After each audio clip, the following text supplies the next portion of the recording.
उद्योग, व्यापार और बाजार से जुड़ी हर खबर व्यापार समय पर। मैं हूं आपके साथ अश्विन यत्री और वक्त हो चला है टॉप 10 न्यूज बुलेटिन का। तो चलिए बिना देरी करते हुए शुरू करते हैं खबरों का सिलसिला। भारतीय रिजर्व बैंक ने नेशनल इलेक्ट्रॉनिक ट्रांसफर और रियल टाइम ग्रॉस सेटलमेंट सुविधा को नॉन बैंक पेमेंट सिस्टम ऑपरेटरों के लिए बढ़ा दिया है। रिजर्व बैंक ऑफ इंडिया ने बुधवार को इसकी जानकारी दी। अभी तक केवल बैंकों को ही ये सुविधा थी। इसके अलावा रिजर्व बैंक ने डिजिटल पेमेंट की लिमिट को भी 1 लाख से बढ़ाकर 2 लाख कर दिया है। दिल्ली में कोरोना की चौथी लहर चल रही है। रोजाना वैश्विक महामारी कोविड-19 के नए मामलों से व्यापारी जगत में हलचल है।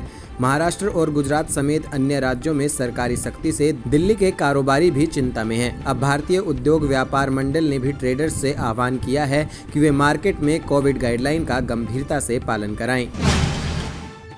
फेडरेशन ऑफ ऑल इंडिया व्यापार मंडल दिल्ली प्रदेश में रात्रि 10 बजे से सुबह 5 बजे तक कर्फ्यू के दिल्ली सरकार के निर्णय से सहमत नहीं है।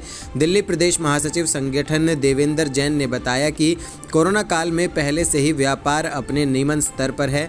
लॉकडाउन से संपूर्ण देश में माल की आवाजाही पर गहरा असर पड़ा है। प्रदेश अध्यक्ष देवेंद्र अग्रवाल ने बताया कि कच्चे मालों में लगातार होती तेजी व ग्राहकों के पास खरीदारी के पैसे मौजूद नहीं हैं। होली के त्यौहार पर तकरीबन 3500 करोड़ रुपए का नुकसान कारोबारियों ने झेला है। भारतीय रिजर्व बैंक ने चालू वित्त वर्ष के लिए आर्थिक वृद्धि के अनुमान को 10.5% पर बरकरार रखा। आरबीआई ने कहा कि कोविड-19 संक्रमण में बढ़ोतरी ने आर्थिक वृद्धि दर में सुधार को लेकर अनिश्चितता पैदा की है। अपनी ताज़ा नीति समीक्षा में आरबीआई ने वित्त वर्ष 2021-22 के लिए जीडीपी वृद्धि दर के 10.5% पर रहने का अनुमान जताया है।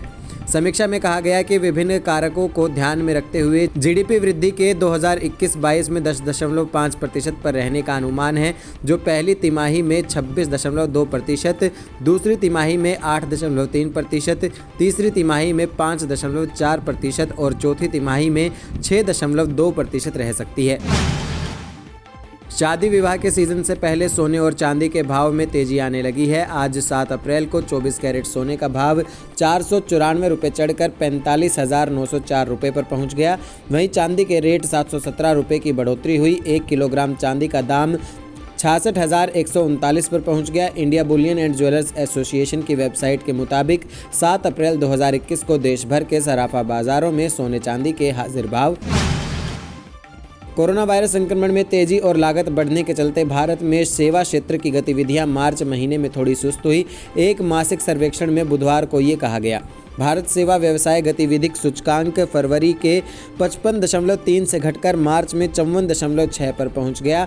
इस तरह हालांकि पिछले महीने के मुकाबले गतिविधियां कुछ सुस्त हुई हैं, लेकिन ये पिछले लगातार 6 महीने से वृद्धि को दर्शाता है। कोरोना वायरस महामारी की रोकथाम के लिए शुरू हुए टीकाकरण अभियान से कारोबारी भरोसे में सुधार हुआ है। इसके चलते मार्च में सूचकांक लगातार 6ठे महीने 50 से ऊपर रहा।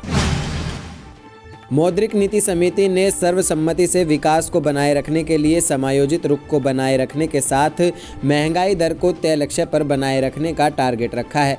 आरबीआई गवर्नर ने कहा कि घरेलू अर्थव्यवस्था को फोकस, कोरोना वायरस के प्रसार को रोकना, आर्थिक विकास को बनाए रखना। एमपीसी ने कहा कि 2021 में बम्पर खाद्यान्न उत्पादन हुआ है, जिसमें अनाज की कीमतों में नरमी देखने को मिलेगी। आरबीआई गवर्नर ने कहा कि हाल ही में संक्रमणों में वृद्धि ने आउटलुक को अधिक अनिश्चितता प्रदान की है। उन्होंने कहा कि लोकल लॉकडाउन डिमांड और सप्लाई में आए सुधार पर असर डाल सकता है और अर्थव्यवस्था को सामान्य स्थिति में आने में और देरी हो सकती है। भारतीय प्रतिभूति एवं विनिमय बोर्ड ने सूचीबद्ध कंपनियों से कहा है कि वे अप्रैल 2022 की समय सीमा से पहले चेयरमैन और प्रबंध निदेशकों की भूमिका को अलग करने के लिए काम करें। नियामक ने स्पष्ट किया कि नए निर्देश का मकसद प्रवर्तकों की स्थिति को कमज़ोर करना नहीं है। सेबी ने जनवरी 2020-21 में सूचीबद्ध कंपनियों के लिए चेयरमैन और प्रबंध निदेशकों की भूमिका को विभाजित करने की व्यवस्था को कंपनियों के आग्रह पर 2 साल के लिए टाल दिया था। बाजार पूंजीकरण के लिहाज से शीर्ष 500 सूचीबद्ध कंपनियों के लिए ये नियम अब 1 अप्रैल 2022 से लागू होंगे। सेबी के चेयरमैन अजय त्यागी ने मंगलवार को कहा कि इस नई व्यवस्था से सूचीबद्ध कंपनियों के संचालन ढांचे में सुधार लाने की मदद मिलेगी। आज हफ्ते के तीसरे दिन शेयर बाजार की शुरुआत बढ़त के साथ हुई। बीसीई का सेंसेक्स 167.99 अंक यानी 0.34% की तेजी के साथ 49,359.38 और निफ्टी 63.5 अंक यानी 0.43% की छलांग लगाकर 14,746.55 के स्तर पर कारोबार कर रहा है। सुप्रीम कोर्ट की निगरानी में अमरपाली ग्रुप की विभिन्न आवासीय परियोजनाओं में अब तक कई फ्लैटों का निर्माण किया जा चुका है और उन्हें सौंपने की तैयारी है। इसके साथ ही सुप्रीम कोर्ट ने पोजीशन में देरी के लिए मुआवजा देने की खरीदारों की मांग की जांच करने पर भी सहमति व्यक्त की। हालांकि सुप्रीम कोर्ट ने स्पष्ट कर दिया है कि 2019 में रियल एस्टेट फर्म के प्रबंधन को संभालने और लंबित परियोजनाओं को पूरा करने के लिए रिसीवर नियुक्त करने के बाद किसी भी मुआवजे पर विचार नहीं किया जाएगा।